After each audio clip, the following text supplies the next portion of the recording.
Morning. Good morning, everybody. Welcome in another edition of TDN Daily. We've got a jam-packed one here for you today on the show. We've got the latest mock draft from the Draft Network. Damian Parson put it together. We're going to break that down. I have not seen it yet. I've done a very careful job of avoiding any of the spoilers. So we've got that. We've got the USA Today record predictions that we're probably going to sneak in here to the show. And then we've got the post show with the Immaculate Grid football versus baseball contest. So lots of fun stuff here in store for the show. Just give me a few minutes to get everything kind of lined up here, and we will get this show on the road. Should be a fun one. Appreciate you guys being here. We'll get started in just a couple of minutes.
All right, everybody. How is everybody doing today? Jamie's back like Jimmy Graham.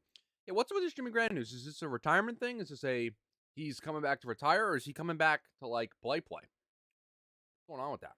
Is it like a real deal? Hello, Taylor B. What's up, Bailey? Heldy, Tuttle. Morning, everybody. Hope you're all having a fantastic start to your day. Um, certainly, he's there to play. All right. Well, so be it. Well, we'll go to this screen. We're not gonna mess around here on the show today. We'll go right to it. We don't need the big main screen for the moment because this is the only screen that we need. We've got a mock draft to discuss here today on the show, ladies and gents. Looking forward to it. We did our Caleb Williams breakdown yesterday here on the show. We've got our Drake May breakdown on the show tomorrow. Let me fix my camera here a little bit. We're a little off-centered. So we've got a Drake May breakdown tomorrow here on the show. But yesterday, the latest mock draft from the Draft Network, our guy, Damian Parson, dropped one here for us on the show. So we've got this to break down. I have not looked at it. I'm sure it's going to make me angry with who the first pick is because I'm just assuming he's going to do the thing where Caleb Williams is going to be a Cardinal. But we are going to get started here in just a second. Let me just push the record button, get this thing off the road or on the road for the podcast audience. We've got this. We've got the USA Today record predictions, which I got plenty of issues with that we'll get into here in a little bit. So that's going to be the focus of today's show. So let's get this show started. And welcome in to the Tuesday edition of the TDN Daily podcast. Chris Schubert back with you here once again on the show, and you can feel it. You can feel the momentum building. You can feel us getting back into the swing of it being full football season. We've got prospect breakdowns that we did yesterday on the show for Caleb Williams. We've got a new mock draft from the Draft Network to discuss here on the show today. We are moving closer and closer to the start of football season. It is all coming together for us here on the show. Appreciate you making this show a part of your day. Shout out to those of you watching on the live YouTube side of things as well. We've got a mock draft to discuss from our good friend over at the Draft Network, Damian Parson. Dropped a mock draft yesterday. I did a very good job of avoiding this at all costs, not seeing any of the picks ahead of time so that this was a natural, raw reaction to this mock draft. The featured image is Caleb Williams, so my assumption is he's going to be the number one overall pick, and we can discuss that here in a second. Again, we talked about him yesterday. If you want to hear a full prospect breakdown from me on Caleb Williams ahead of the 2023 college campaign, we did that yesterday on the show. So we are getting into the meat and potatoes of some quarterback breakdowns here on the podcast. We've got another one coming tomorrow in the form of Drake May. So we are really getting into the swing of scouting, of prospects, of mock drafts, of football season starting. We are getting close. Jamie's making a WWE joke in the chat. Yes, that's how I feel right now as we continue to get this thing rolling towards the start of the season. But let's waste little time. let's get into this mock draft. And the title of this mock is New Crop of QBs Dominate the Top 10. So it feels as if we're going to have more quarterbacks than just Caleb Williams and Drake May in the top 10. That's at least my big takeaway here as we start. So let's get into it here. And I would like to read the reminder here that was put in the story that I believe by Jamie or DP, but I know Jamie makes sure that it's in there, at least at this stage. The draft order for this mock draft is determined by the Super Bowl odds for 2023. So do not get angry at me. Don't get angry at Jamie. Don't get angry at DP. Get angry at your team for not being good and the odds for being as low as they are, okay? Do not get upset with any of us, okay? That is why the order is the way that it is, because of the Super Bowl odds ahead of the season. I think like midway through the season, like week 8 or 9, we switched to records. But right now it's Super Bowl odds. And no surprise, with the number 1 overall pick, it is the Arizona Cardinals. And to no one's surprise, the selection right now is Caleb Williams. And look, I don't want us to spend all day here. Bailey said it in the pre-show. He said, Chris, I still don't understand your objection to the Cardinals taking a new rookie quarterback, but we have 8 months left for you to persuade me of that. I will attempt to very quickly give my overview of this situation. I very much understand why Monty Ossenfort, as a new general manager who didn't draft Kyler Murray and who didn't give the contract to Kyler Murray, would be entertained and intrigued and interested in the idea of resetting the money at that position and starting over with a prospect like Caleb Williams. Now, right now, he's our QB1 because we've only evaluated one QB here on the show. We'll see where the process plays out to see if he stays QB1 after tomorrow when we look at Drake May. But I can understand it from Monty Ossenfort's perspective specifically. He didn't draft Kyler. He didn't pay Kyler the contract. But you have to wonder if Monty Ossenfort, when he took the job to be the Arizona Cardinals GM, he didn't know he was going to have 2 first-round picks in 2024. Didn't know that he was going to be able to swing that trade. He doesn't know what Kyler Murray is going to look like when he comes back from the ACL injury. So did Monty Ossenfort take the job full well knowing that he was just going to move on from Kyler Murray? That feels a little bit too much of an extreme for me. But I can understand it from Monty Ossenfort's perspective. The issue for me, the hang-up, is the contract. You have a player coming off of a knee injury, major knee injury, who's got a long-term deal. Cutting him, trading him, we've discussed it on this show at length numerous times. I've brought it up. What the contract looks like if they cut him pre-June 1 or cut him post-June 1 or trade him pre-June 1 or trade him post-June 1. All the different scenarios. There are a lot of dollars associated with those scenarios, which there's dead cap that is associated with Kyler Murray for 2023 specifically, but then in some instances, based on what they do, that dead cap bleeds in to 2024. And the idea is a trade is the best scenario for the Arizona Cardinals. I believe from my financial perspective, the best scenario for them would be a pre-June 1 trade. Now, the problem with a pre-June 1 trade, at least in my mind, and again, we got 32 picks to go through, so we're not going to spend all day on this, but the issue in my mind with a pre-June 1 trade is Kyler Murray's going to come back from this ACL injury, and he's going to play more than likely in 2023. If he plays well, is Monty Ossenfort going to be the GM that trades a guy who comes off of the knee injury, and if he looks like the Kyler Murray of old, you're not going to want to build around that guy? You're going to want to trade him and move on for Caleb Williams? Again, I don't view Caleb Williams right now as a generational prospect. I don't. He's QB1 for us right now, but I don't think he gets that label, at least not at this stage. So are you going to move on from Kyler Murray if he plays well? If he plays poorly, if he comes back and he struggles, what team's going to take on that contract? What team's going to take on the risk associated with that? If he doesn't play at all this season, sits it out, fully rehabs, what team's going to want to take that risk? It is a real catch-22 for the Arizona Cardinals. And again, when you draft a rookie quarterback, the idea of hitting this reset button would be Kyler Murray wasn't Monty's guy. And also the idea of resetting the money and giving yourself a new window to try to win with him. Well, guess what? If you have dead cap for 2 seasons, for 2023 and 2024, then 2024 and 2025, then for 2 of the first 4 years, 5 years with a 5th-year option of Caleb Williams' rookie contract, you're paying a guy that's not going to be there. And you're not going to have those dollars allocated to be able to use to build around Caleb Williams. That's my hang up with making the move. It wouldn't be because I think Kyler Murray is that much more talented than Caleb Williams. It's a math equation for me. It's a math issue for me. But I understand that this is going to be a trendy pick. I understand that I have carved out this island for myself where I'm against this, and I don't think they should necessarily do this right now. Let's see how Kyler plays in 2023. Can we wait until the end of the 2024 to the 2024 offseason before we really get into the meat and potatoes of this? I know that's not exactly how it works, but for me, I would kind of put the pause on this. Bailey says you take your lumps and trade them next year if you get the number one pick. Cap will be clean when you can attack year 3 of that rookie contract. There will always be teams with no obvious avenue to a good QB. Teams like the Vikings make sense. If one of those young QBs doesn't pan out, those teams can make sense. I get it. I understand, but it takes 2 to tango. And there are a lot of question marks about Kyler Murray that I think could complicate things. Just because the Cardinals maybe wake up and say, we want to trade him and we're okay with moving on from him and we're okay with maybe not getting a massive return back, there's still the financial implications and they're still needing another dance partner. So we'll see ultimately how it plays out. So we've got Tampa in the number 2 spot, but it's because they're making a trade. Look at our guy DP. First mock draft in a little bit here, ending July, the start of training camp. He says, you know what, let's spice things up. Let's get a trade. We've got Tampa moving up, probably not very far from where they probably would be.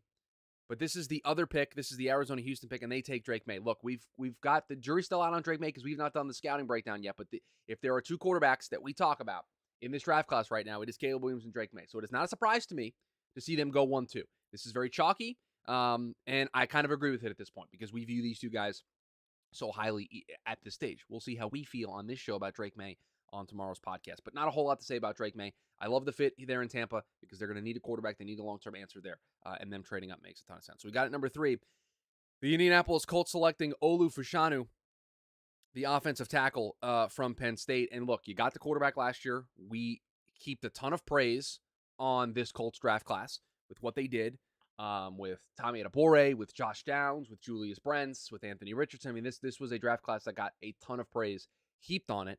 And now reworking some of this offensive line. Where's my guy Heldy at when I need him? This offensive line is an area that needs some work. Olu Fashanu viewed as one of the better offensive linemen, if not the best offensive lineman in this class right now. So I like this. I get this. This makes a ton of sense. Protect Anthony Richardson at all costs, especially if you go into the offseason. Anthony Richardson looks good. You get another healthy year from Jonathan Taylor. Josh Downs continues to develop, has a great rookie season. Michael Pittman continues to emerge. Like, you've got now a nice nucleus there on offense. Julius Brents might be your number 1 corner there on defense. Shore up that offensive line. Protect your ability to run the ball with Jonathan Taylor and protect your investment from quarterback a year ago in Anthony Richardson. So I like this pick a lot. The Cardinals, they make a swap with Tampa, go from 2 to 4. We just talked about that with Drake May. And they take Marvin Harrison Jr. Well, if you're going to draw up a scenario for the Arizona Cardinals in which you want them to draft Caleb Williams, I don't know if you can dream up a better scenario than the way this plays out. You get to take your guy at number 1. Again, this is if you want the Cardinals to take Caleb Williams. You get your guy at number 1. You then acquire even more assets for down the road because you allowed Tampa to move up. You got something in addition to swapping ones. You got something. You got more draft capital. And then you still got the player you probably would have taken it to anyway if you stayed and didn't make the trade in Marvin Harrison Jr. Look, this team needs a number 1 wide receiver. They move on from DeAndre Hopkins. We like Hollywood Brown, but I don't know if he's a true number 1 at this stage of his career. Marvin Harrison Jr. is the top wide receiver prospect in this draft class, so this is huge. You've got Caleb Williams. You've now got Marvin Harrison. You've got that quarterback to wide receiver connection to start off a new era there in Arizona. And if you wanted the Arizona Cardinals to draft a quarterback, you would be heaping tons of praise on Monty Ossenfort. For 2 straight seasons, for 2 straight drafts, he would have done fantastic work on draft night or right before draft night to be able to swing these deals and to be able to end up with Caleb Williams, Marvin Harrison Jr., and additional draft capital from both trading Kyler Murray and making this swap at some point with Tampa to move from 4 to 2. So kudos to Monty Ossenfort in this mock draft because he does very well for himself. And again, continues to show what we saw in this year's class in 2023 with what he was able to do on draft night with the Houston Texans. The Tennessee Titans picking number 5, and they take Jared Verse edge from Florida State. And I'm reading the blurb here from DP. He talks about the Titans drafting a QB 3 years in a row. I would agree with the idea that drafting a quarterback 3 years in a row would feel a little foolish. Them being in the top 5 probably means it didn't go all that great. But we think here on this show, we just did our positional rankings a few short weeks ago. We did not believe this Tennessee Titans group was very good across the board, outside of maybe a couple of positions. Running back because of Derrick Henry. We thought their safety group was pretty good. They've got a lot of work. This could be an offensive lineman. I just peeked the pick here at number 6. You can't see it, but I can see it on my screen. This could be an offensive lineman. This could be Joe Alt, right? That wouldn't be a terrible pick here. But also pass rush, pass rush, pass rush. You're going to play Trevor Lawrence twice a year. You got Anthony Richardson. The Texans just got C.J. Stroud. All these teams feel like they've got their quarterbacks. You might feel the need. We got to get after these guys. We got to disrupt them to give ourselves a chance with the way that we would want to play. He is one of the better pass rushers in this class. So this is the first pick where I think there's two competing theories here of what you could potentially do. We really don't like this Tennessee Titans offensive line. It probably needs a little bit of a do-over. But Jared Verse is a good player, so we're not going to complain too much about this pick for Tennessee at number 5. Number 6, Texas quarterback Quinn Ewers going to the Los Angeles Rams. So Matt Stafford, goodbye. Sean McVay going to stick around and work with Quinn Ewers is the question mark. Look, we're going to say this a lot when we discuss any of the quarterbacks that find ourselves here in the top 10. Because we've only watched Caleb Williams. Jury's still out on Quinn Ewers. I feel, at least at this stage, this is a little rich for Quinn Ewers at number 6 to be a top 7 pick. Personally, we'll do the deep dive. We'll see how we feel. But to me, this feels like we're full bore. Hype train has left the station. We're out of control. We can't stop it. Like, that's how I feel that we're at right now. I think Quinn Ewers is a good player. I can't wait to do the deep dive to see where he stacks in this class. But for me right now, this feels like it's a little too rich. I understand it from the Rams' perspective because Stafford is getting older. We don't know how healthy he is. How many years does he have left? Quinn Ewers might be the type that Sean McVay wants to stick around and work with. But I don't know. I'm not sold. Taylor B says this isn't the worst QB selection of the draft. Taylor B, you're scaring me. Because I don't like this pick very much. No offense to my guy DP. I appreciate the work that he put in here, giving us some content here on the show, but I'm kind of out on this. Quinn Ewers is not a top 60 player in the class. I can't get there, Sam. I don't have 60 players to rank yet, but I'll take you at your word for it. Number 7. Oh, the Las Vegas Raiders are selecting Joel Milton III, QB out of Tennessee. All right. We need a quarterback of the future in Vegas. Jimmy G, I know he passed his physical, and I know he's going to play, but really, this always set up, when he signed the contract, it was always set up for him to be a bridge guy, and for the Raiders to then take a QB in this draft class, because at the end of this upcoming season, so you draft Joe Milton here, Jimmy G can play, Joe Milton can kind of take over midseason, and then at the end of the year, you can move on from Jimmy G, and it doesn't cost you a whole lot. Joe Milton? Listen, I can't wait to do the deep dive on Joe. He's one of the names that I have circled as a guy that I'm really excited to do a deep dive on. But we've got to look at this from where this sits right now on July 25th, 2023. And I don't know if I can get there with either of these guys, Quinn Ewers or Joe Milton. You guys know how I feel about Cam Ward. We'll do a deep dive on him as well. We've got Bo Nix. We've got Michael Penix. We've got a lot of other guys here in the mix. Joe Milton, Quinn Ewers. We'll see. We'll see. I mean, Joe Milton's in a situation where he can succeed, but he's going to have the same issue that Hendon Hooker had with the system that he's in, being an older prospect. Like, he's going to have a similar problem. He can have a similar problem. Bailey says the Raiders trade for Kyler because they can't do this. I would be against this at this stage, Joe Milton. The Washington Commanders at number 8, Brock Bowers, tight end from Georgia. Wow. I kind of like this a lot. I mean, we could probably use some help in other areas, but Brock Bowers is going to be a unicorn at the position and going to be a difference maker and is going to be a top prospect in this class. And I think about, I mean, this really goes to what you think of Sam Howell and what you think his rookie season is going to look like, right?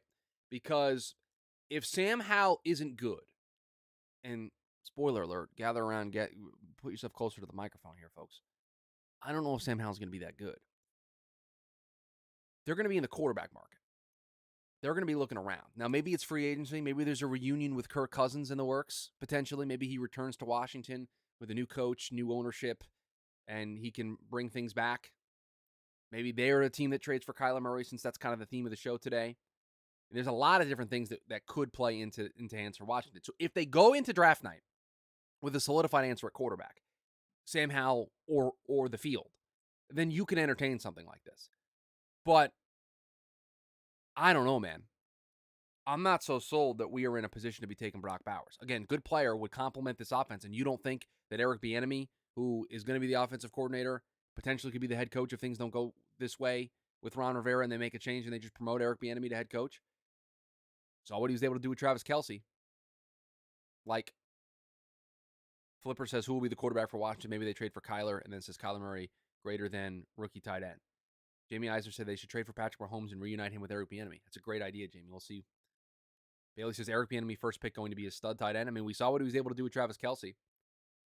Sam says would be like the Falcons taking Kyle Pitts. I mean, Sam, I agree if we get to draft night and we have as a group uncertainty about the quarterback position.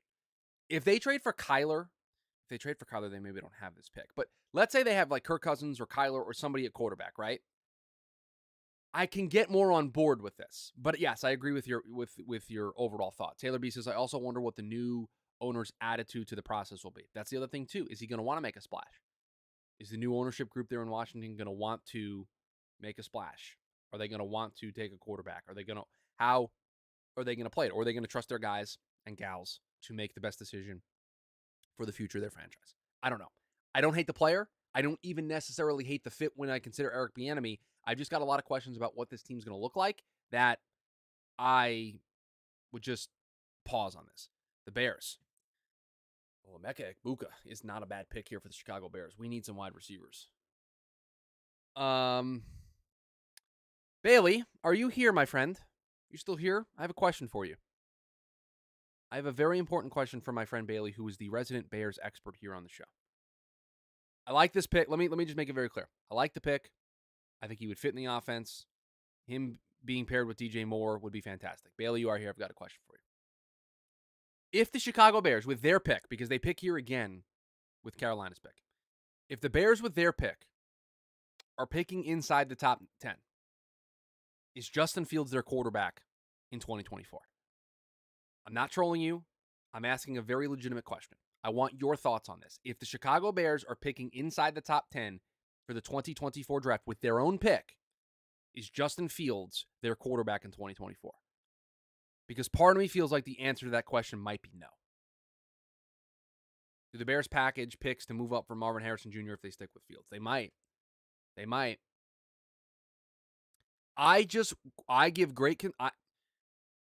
I know I'm considered a Justin Fields hater on this show, right? That's kind of, unfortunately, a brand I've carved out for myself for kind of pumping the brakes on the hype train that I believe has left the station this offseason. But I just don't know if they can be in the top 10 again and stick with Justin Fields because the GM and coach aren't the regime that picked him. Bailey says that might be 6 or 7 wins. Depends. Did we lose because of having the worst defense in the league again? Right, Bailey, I understand your question. The context there absolutely matters. Like last year, there was a 5-week stretch we scored the most points in the leagues and went 0-5. Right, I think the context matters. I don't know. I feel like if they're picking in the top 10 again, they'll want to reset. I don't think this is a bad pick, and I think it would absolutely help Justin Fields if you wanted to surround him with DJ Moore, Egbuka, and just feast.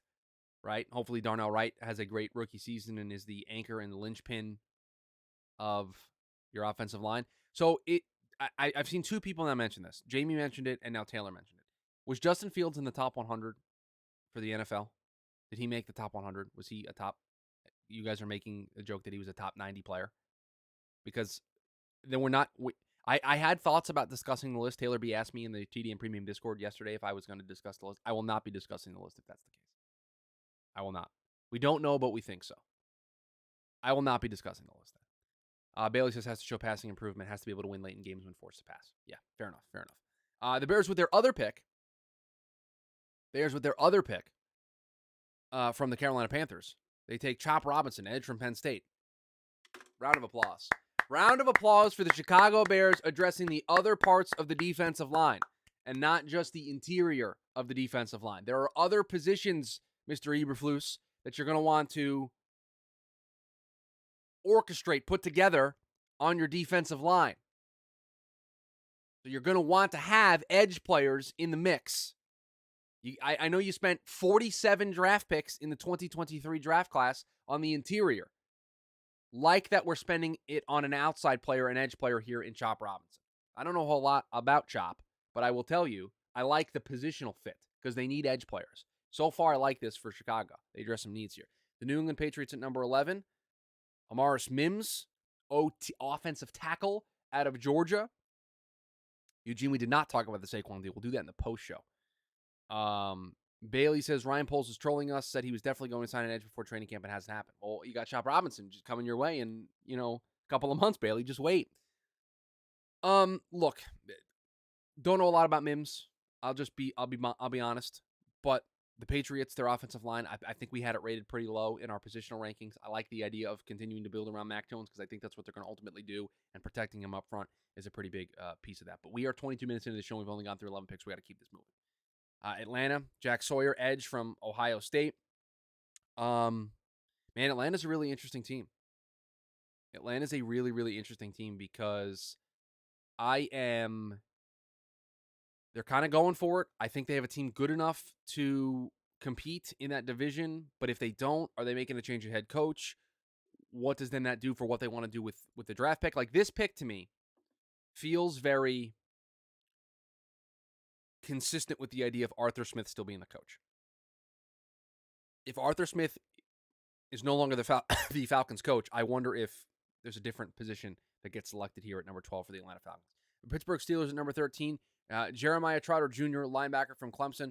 I will cede all of my time here on this pick to our resident Steelers guy, Sam Teets, and to tell me what he thinks about Jeremiah Trotter Jr., linebacker from Clemson, being the selection for the Pittsburgh Steelers. And then in back-to-back years, the Steelers selecting a junior, first Joey Porter Jr. and now Jeremiah Trotter Jr. So I will cede the rest of my time on the pick here for the Pittsburgh Steelers.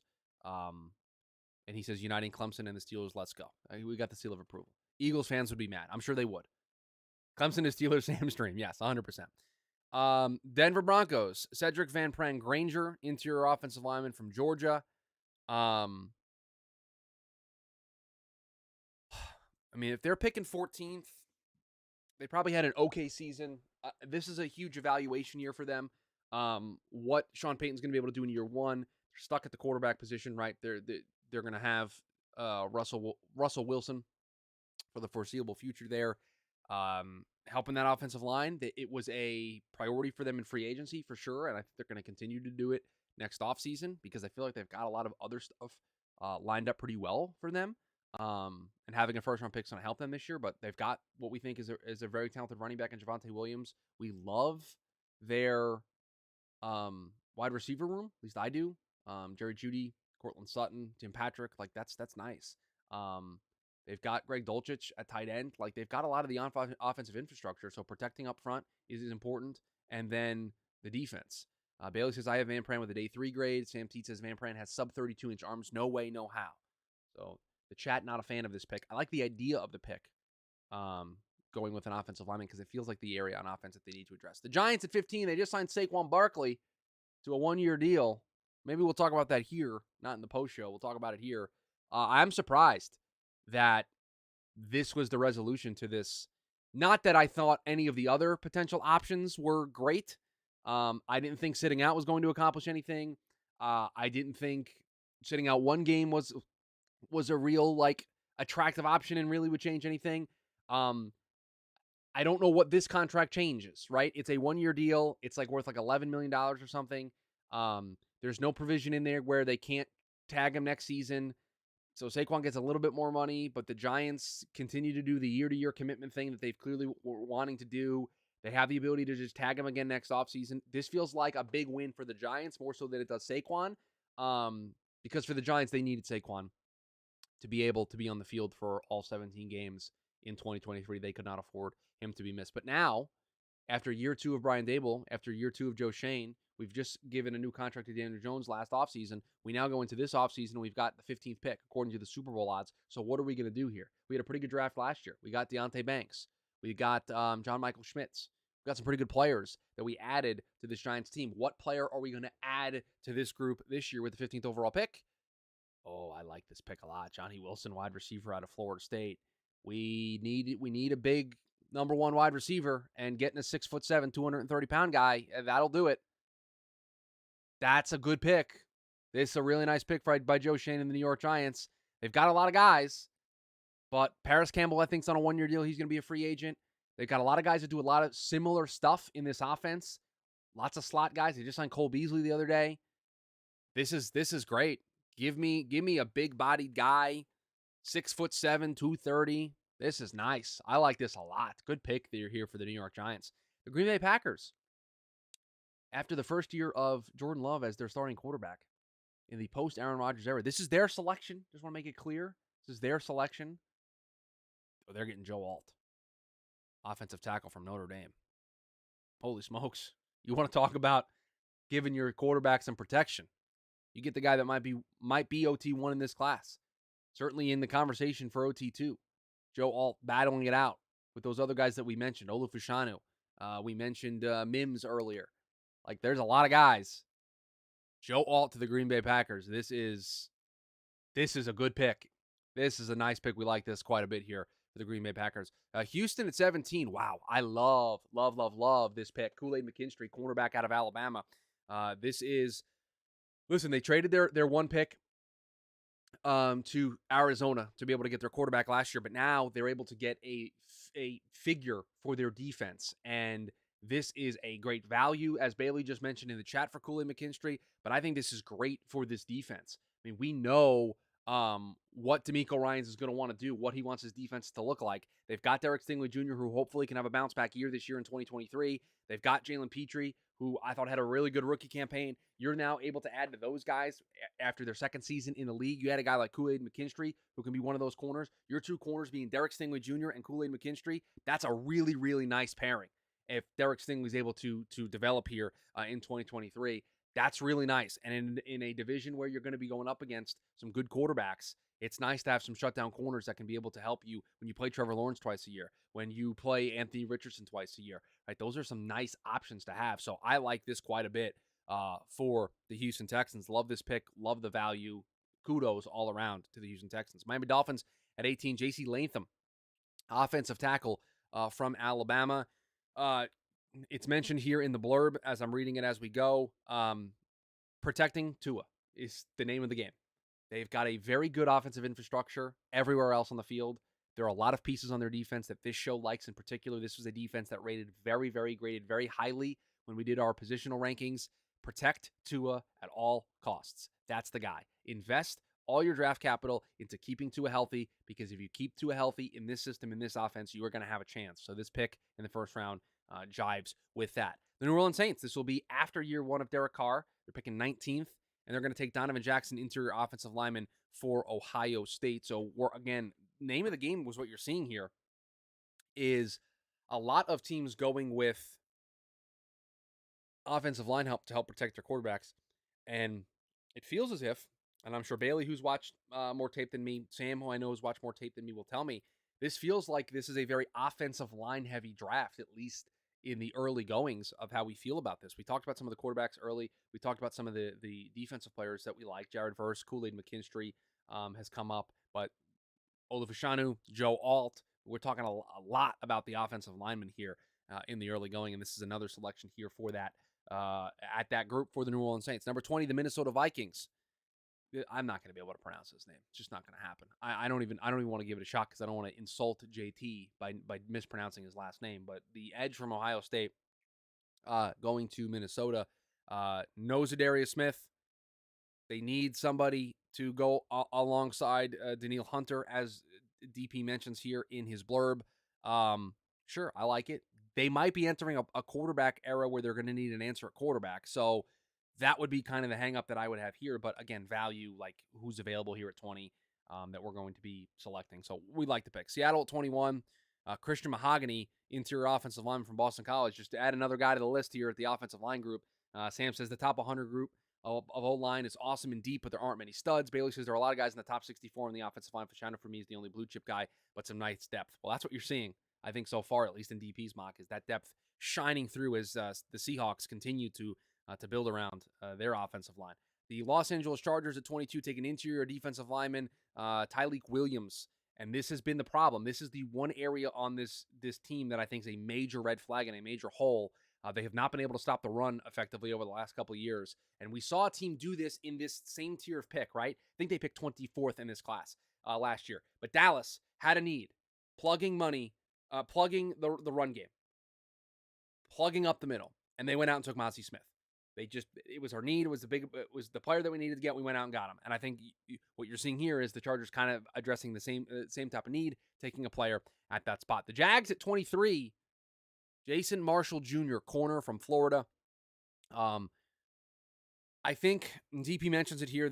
As offensively, the Jags are in a nice place. Defensively, there's still room for improvement. They've had a lot of change in their corner room over the last couple of years, and so I think getting a young player that could be a linchpin for their defense would kind of be nice, right? And so I'm not gonna discuss the player Jason Marshall Jr. I don't know a ton about him, but from a positional perspective, that's kind of what I want to focus on.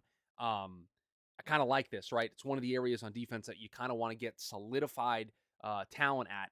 And so for me, addressing that with a first round pick does make some sense. The Baltimore Ravens at 24, Denzel Burke, corner from Ohio State.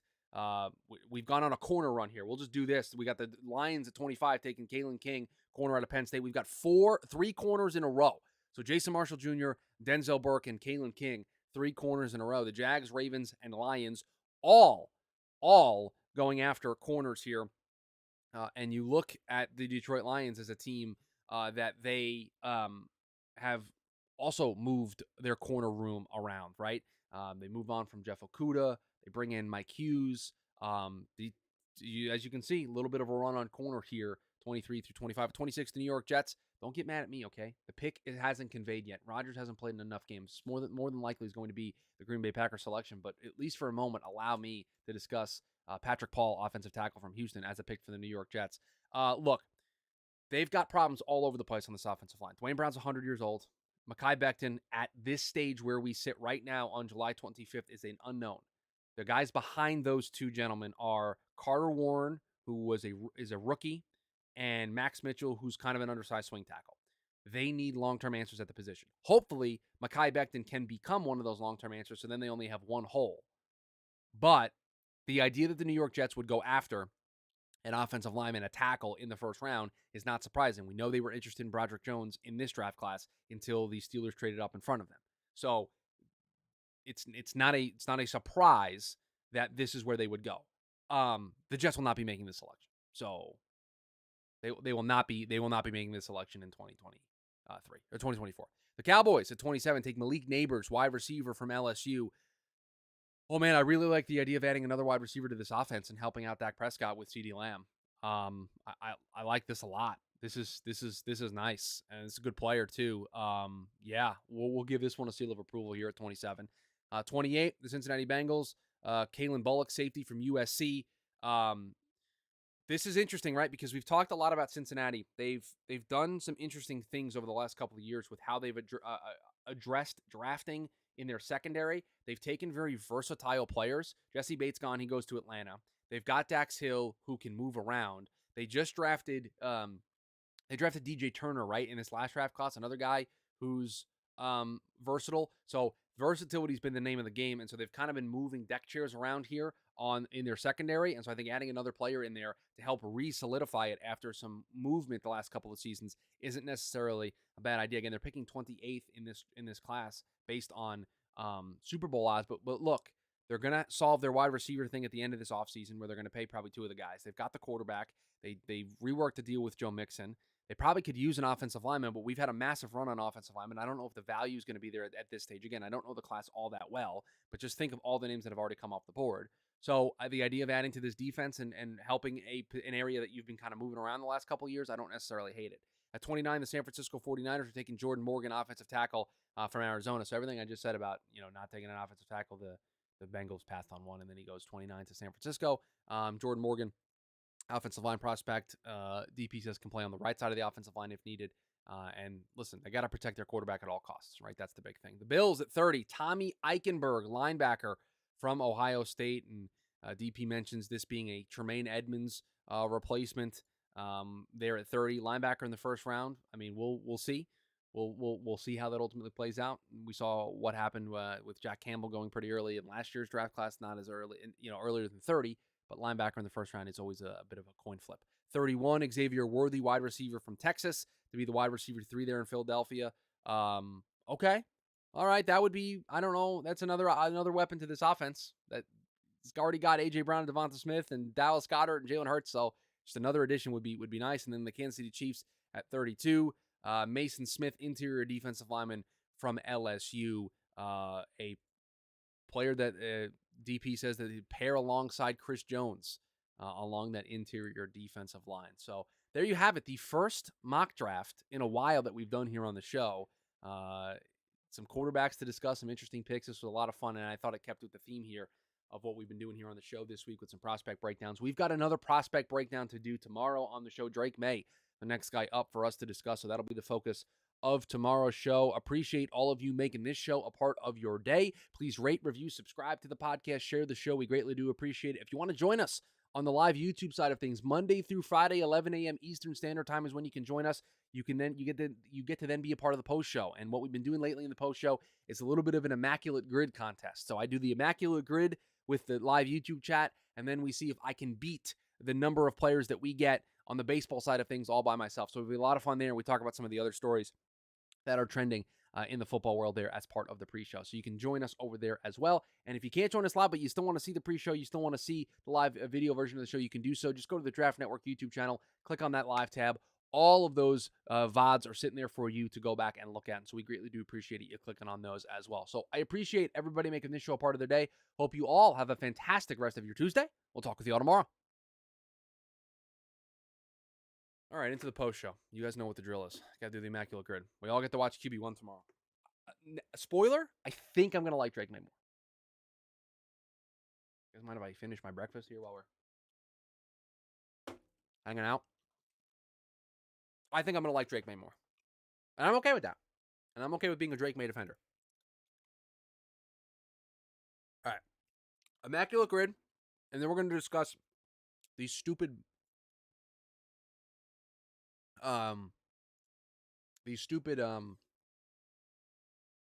USA Today rankings. All right. Pro Bowl returning to Orlando. That's a wee woo, Taylor B. All right, here we go. Denver Bronco 1,000-yard receiving. Demaryius Thomas. Los Angeles Charger and 1,000-yard receiving. Keenan Allen. If I can spell Keenan Allen. Could I spell Keenan Allen correctly? Thank you. Houston Texans, 1,000-yard receiver. Andre Johnson. All right, so we've got 3 for 3. Tennessee Titans and Los Angeles Chargers. Tennessee Titans and Houston Texans. Oh, boy. Stop, you fool. What do you mean, you fool? I went 3 for 3. What's your problem?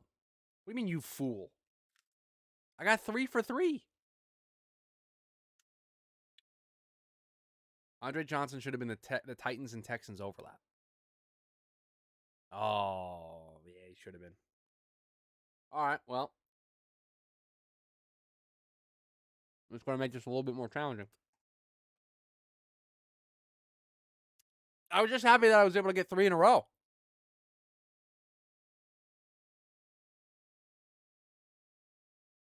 Oh, no. Toto, we can't do that. Won't count. He hasn't played a game yet. Trust me, I've done this. I've lost plenty of immaculate grids in the NFL version because I guess a player who moved this offseason in free agency and doesn't go well. Oh. Oh, this is one. This is one. This is one for sure. Let's go. We don't need Andre Johnson. How about we get a 9% Deonta Foreman? Thank you very much. Never a doubt. Give me that rarity score. All right. Now, that was big. That's big. That's a big one for us there. We need a Texan and a Raven. We need a Texan and a Raven. We need a Titan and a Charger and a Titan and a Bronco.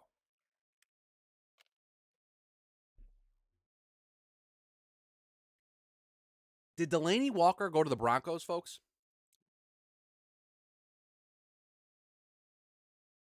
Delaney Walker didn't go to the Broncos. Sorry, guys. Steve Smith.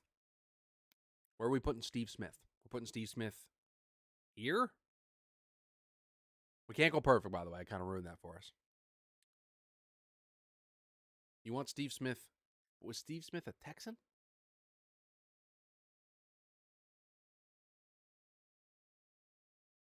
Eugene, you almost just gave us a loser. Come on. We've already lost one. We're trying to go the most we can here. We need a Titan and a Bronco. Did Chris Johnson? Why do I feel like I've seen Chris Johnson be in a Broncos jersey for like a half a second? Am I making that up in my head? Shannon Sharp for the Ravens and the Broncos. Okay, we'll take that.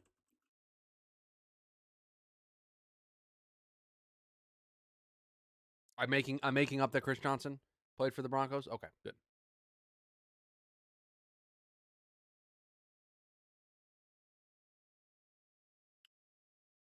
Try to think of Chargers and Ravens. Could it be like a?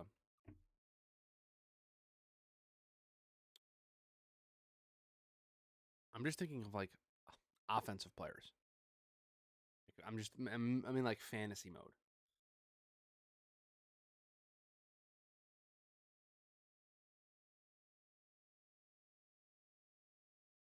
The Titans and the Broncos. How much crossover is there between the Titans and the Broncos?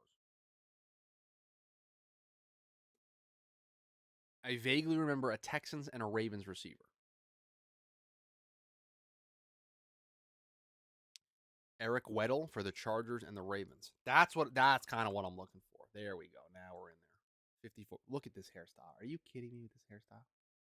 Are you kidding me? All right. We now need the Texans and the Ravens.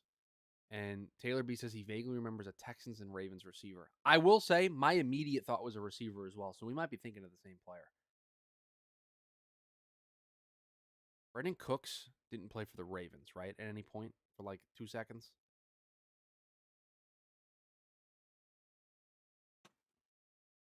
Has Will Fuller played for the Ravens? Great question.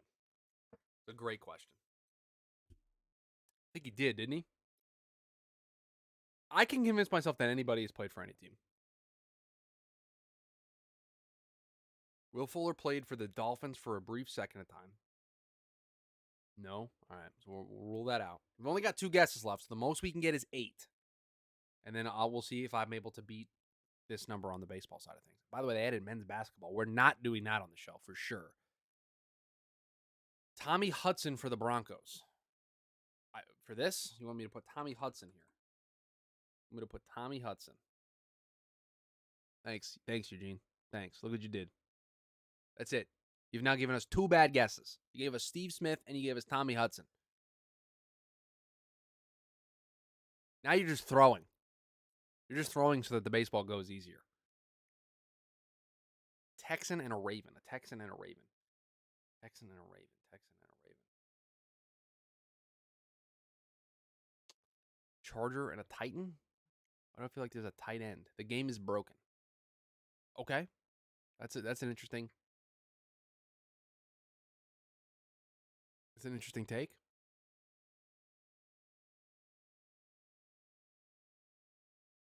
Charger and a Titan, a Bronco or a Titan, and a Texan and a Raven. We have 1 guess left. And then we go to baseball.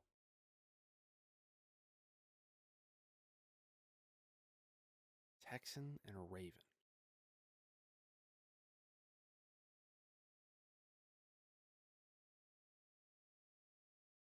I feel like there's a running back that like I can just like guess.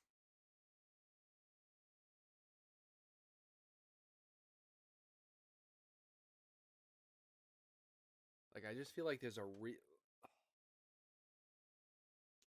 I don't know. I don't have any names. So if the chat has a name that we want to guess, so that we can move on to baseball. I think the Titans Broncos is an edge player.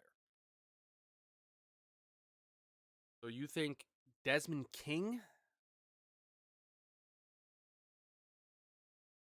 for here? Is Desmond King on the Titans? Eugene, your guesses haven't been very good. You have 2 wrong ones and a right one. So you only have a 33%. You're hitting 330 right now, which should make me want to trust you, but last AB was a pop out, so I'll wait for confirmation from somebody else. He played for the Texans, not the Titans. See? Sam comes in here with off the top rope. So Taylor, but you think this player is an edge player? And you think this player is a wide receiver? Now, there's more than one option here, but I understand what the point that you're making is that the players that are in your head. Could there have been a running back that played for?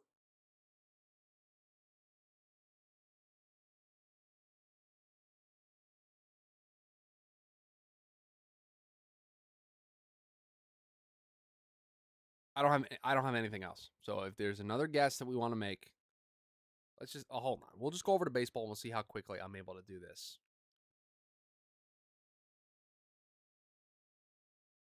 This is going to be tough.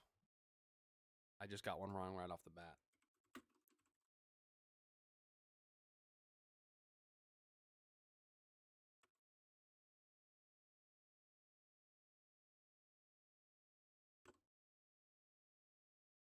Hi, Trout. No.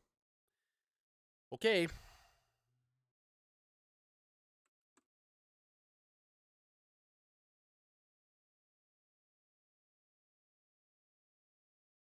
$200 hit season. 200 hit season for the Blue Jays.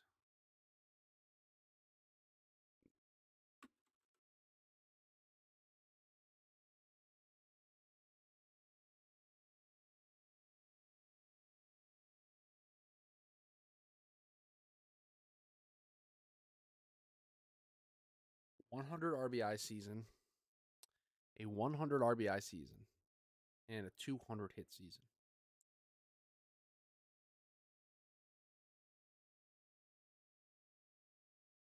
A 200 hit season for the Blue Jays. A 200 hit season for the Blue Jays.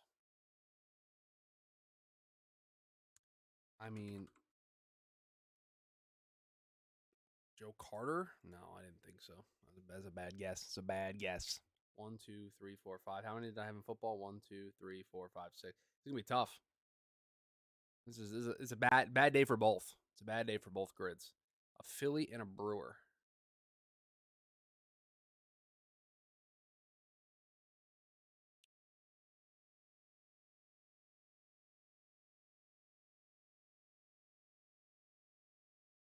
Did